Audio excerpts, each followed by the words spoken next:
everybody, welcome back to the channel.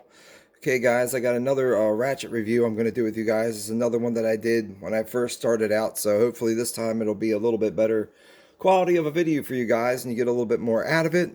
Okay, so this time we're going to go back over this Eastwood Ratchet. You can get their stuff online, and also they do have stores. They opened up a store around me about a little over a year ago. So they do a lot of stuff with like car parts and refurbishing cars and paint and stuff like that. But just automobile stuff is their main thing that they do. So I saw this on their website, like I said, and I got this at a big discount. I think I paid around 20 bucks. And this is a 3/8 quick release, or it's got a quick release, and it's also got the locking detent for the swivel head too. And it's long handle, so I'll just give you guys a quick measurement of it here, and it's 11¼ inches long, and this is a 72 tooth ratchet. It's also Taiwanese made, and you got your on and your off switches right here. These are, to me, seem very similar to Harbor Freight. You can hear that. You can hear that there. I'll grab a socket.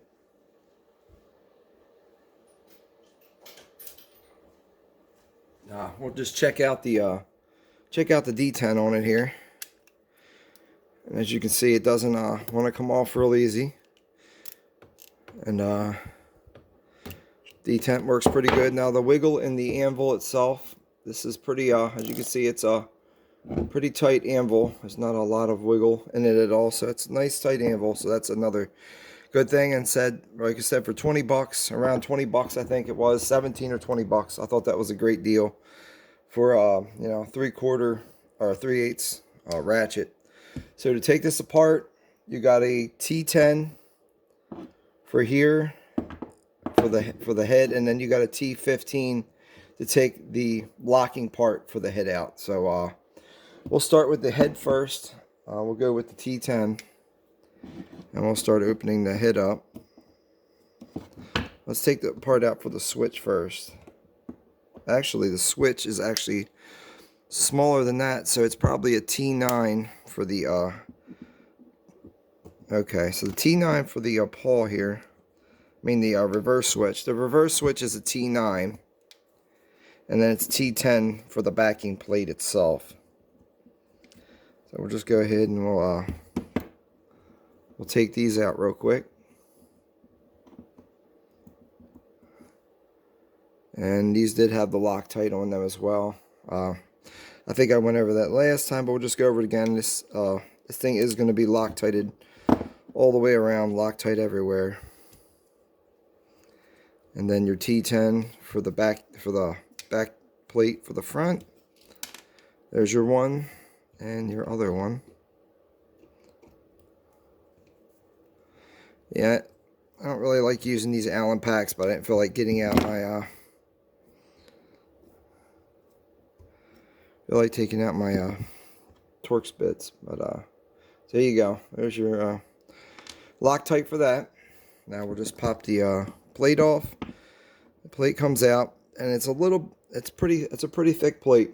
The ratchets that we looked for the other day, they were pretty thin compared to these. The Husky ratchets with the snap ring, they're a whole lot thinner. These, like I said, this thing here is probably about about 1/8 of an inch thick. So it's pretty thick front plate there. And again, looking at it on the inside, there's I greased these, but these are very similar to the Harbor Freight ratchets. So like I said, I'll put a picture of that in the description as well. And to take this out, you just hold your paws down, and you can pull your head out. And again, here's your reverse switch here. And there is a shim. If I can get it off, it's all stuck with grease. There's a shim that comes on the head itself. The head of the anvil. So here's the... There you go. Now you can see it. And this piece here is all machined one piece with the reverse switch added to it on the inside. So there you go with that. That's not bad. Okay, and then we're going to go ahead and pull the paws out. Oh, you got to watch out because there are springs in here. These are like your old proto ratchets and whatnot. They got the springs holding each paw, holding the back of each paw on each side. And the one on the other side, and these are marked with left and right. Get the focus here in on you. And you got 4 teeth per engagement per side. So there's your left side. Here's your right side paw, and it's marked with the R on it as well. And then your reverse switch. Again, reverse switch, there's no seals or anything on that. Reverse switch just sits in there, and it's held in with the screw on the front. So there you go, and here's a picture of the inside of the body. Like I said, these are pretty much word for word, just like the Harbor Freight design. Alright, now we're going to go ahead and we'll take the reverse switch apart, which I don't think I have done before. So this will be a new experience, and I think that was a T15. We'll go ahead and pop the reverse switch out and see how this is all, what's inside of it. And as you can see, the reverse switch, it does have a little shoulder for the ratchet here. There you go. Does have a nice little shoulder on this bolt here. And it is blue Loctited, as you can see. And then we're just going to go ahead and slide this out. And there's really nothing else inside of here. There's no spring tensioners or anything like that that would hold that to it. And then here is your D10 itself, and it's held in with a spring right here, and then one machined piece of steel right here, as you can see. And I think that that piece just slides up and down inside of here. Let's take the top of it out. And there's your hole right there. You can see it's pretty basic design. This piece just rides inside there, and as you push it up, it unlocks the detent.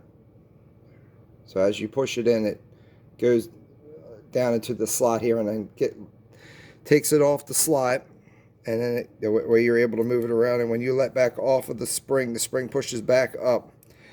So it's spring tension. This little spring, it's under spring tension is how this whole thing works here. And as you can see on the piece that holds into it, there's some teeth on here. Looks like there's 3 teeth. If we can get it to focus. Oh, come on, focus for us. Yeah, as you can see, there's like 3 teeth. 3 teeth on there, and that's what holds it into your groove. And you got, I counted 11. I got 11 different positions on this ratchet, about 180 degrees. So that's what you get with that. Okay, but to put this back together, you're just gonna want to probably want to drop this in first. Put your switch in there, and then drop your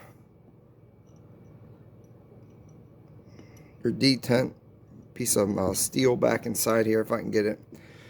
It's a little snug. See if I can get this in here for you guys. There we go. Let's put that in there like that. Then you can drop your head back in. And then your through bolt through it. And you're going to have to push down on it because it's going to want to spring out on you as you are pushing it out. And I'm imagining that if your head gets too flimsy, you can go ahead and come in here and just crank down on that. And that'll just help take some of your tension out of it. But as you can see there, go a little bit tighter because it's pretty flimsy. See how it feels now. That's good. So there's that. And then you want to put your head back together. You would want to start with your switch first because you want to get your you want to set your paws back in there. Your left one goes on this side. That might be easier to Try this again. And you just want to compress your spring and slide it down in there as best you can. But there we go. Just spring down in there like that. So we can just do that. Then we'll set the other side in. And then there's your right. And we'll flip it to the other side.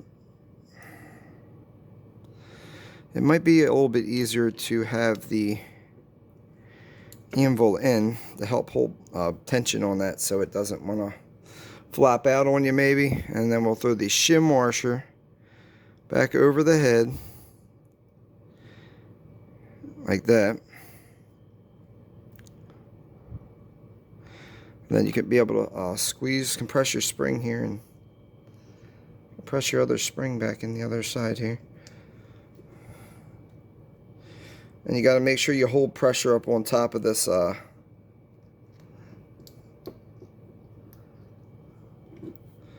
hold pressure on this reverse switch, because if not, it's going to want to come out on you. And then I would throw the cover plate back on first and then get your reverse switch started so it doesn't fall out on you. And then go back into the other plates here. This little reverse switch, it will actually help hold the plate on to get the other two screws started. So that should not be. It's the only thing with using these big bulky packs here. They're a little bit hard to get started here.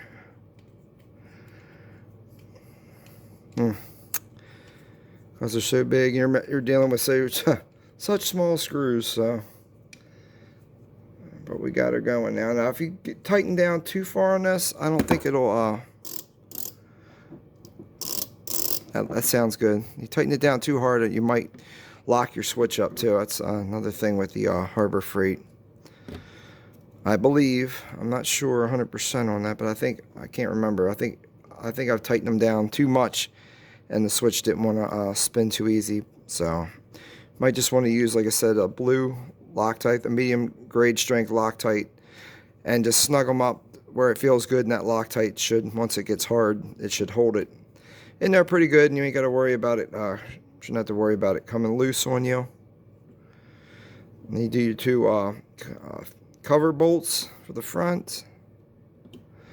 Again, these are, it says lifetime guarantee from Eastwood.